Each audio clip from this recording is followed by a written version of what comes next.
wabarakatuh. Perkenalkan, nama saya Miranda Septia dari Prodi PG PAUD. Di sini saya akan mempresentasikan tugas saya yang berjudul Pengertian Pendidikan, Batasan, Tujuan Kompetensi, dan Unsur-unsur Pendidikan. Pendidikan sendiri itu memiliki arti mengandung banyak aspek dan sifatnya yang sangat kompleks.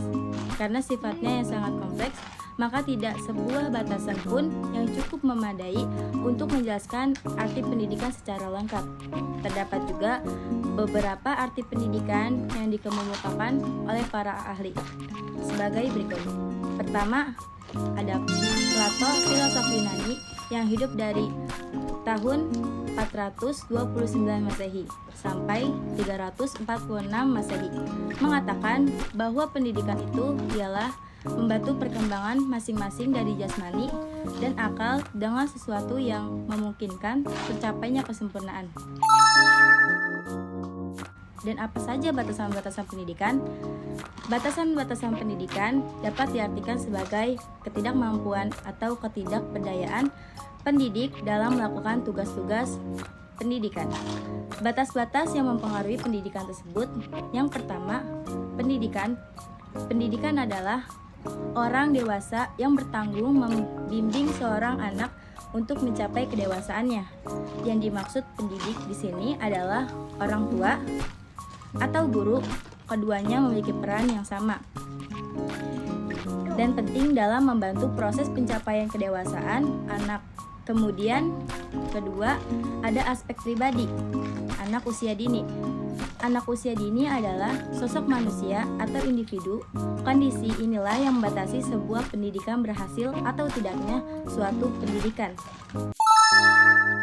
Kompetensi merupakan suatu hal yang dimiliki oleh setiap orang.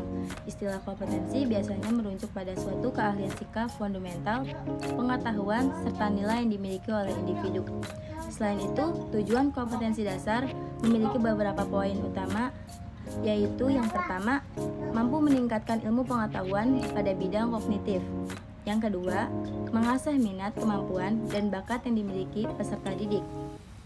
Yang ketiga, memberikan pembelajaran mengenai norma-norma dalam pembelajaran dan tanggung jawab sebagai peserta didik. Kemudian ada unsur-unsur pendidikan, yaitu yang pertama, peserta didik.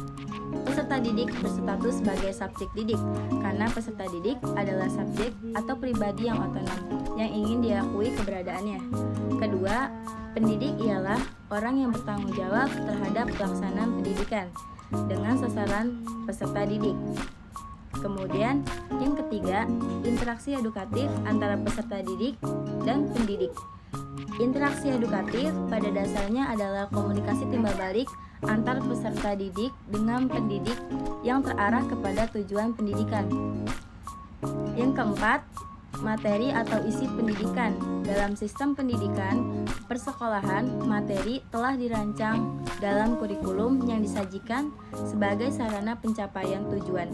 Kemudian yang kelima, konteks yang mempengaruhi pendidikan. Yang pertama, alat, dan yang kedua adalah metode.